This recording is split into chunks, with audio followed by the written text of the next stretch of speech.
Hello friends, welcome back to my channel exploring with Pinki.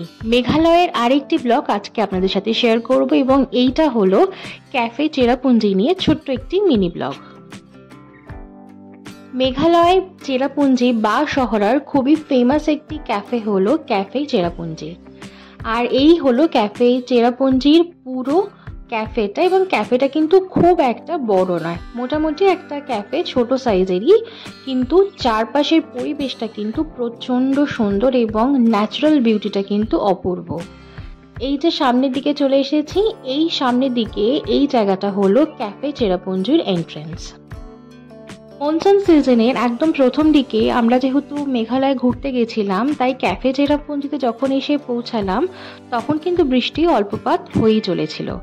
আর এই ক্যাফের বাইরের দিকেও কিন্তু সিটিং অ্যারেঞ্জমেন্ট রয়েছে, কেউ যদি ভেতরে না বসে বাইরে বসতে চান তাহলে কিন্তু ন্যাচারাল বিউটির সাথে কফিটা কিন্তু ভালো মতনই এনজয় করা যায়।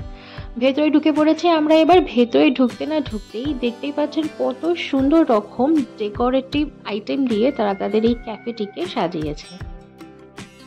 চেরাপুঞ্জি বা শহরের দিকে যাওয়ার সময় আপনারা কিন্তু এখানে অর্থাৎ এই ক্যাফে চেরাপুঞ্জি এই জায়গাটিতে স্টপেজ নিতে পারেন এবং এই ক্যাফেতে এসে স্ন্যাক জাতীয় আইটেম বা লাঞ্চ কিংবা ডিনার কিন্তু করতেই পারেন, এবং এই ক্যাফে চেরাপুঞ্জি এইখানে কিন্তু থাকারও ব্যবস্থা রয়েছে। এবার আসা যাক খাবারের রিভিউতে, অর্থাৎ ক্যাফে চেরাপুঞ্জিতে আমরা যে যে আইটেমগুলো ট্রাই করেছিলাম সেগুলো হলো hot garlic dry chilli chicken, তার সঙ্গে পর্কের একটা আইটেম নিয়েছিলাম এবং নিয়েছিলাম সুইট বেবি কর্ন।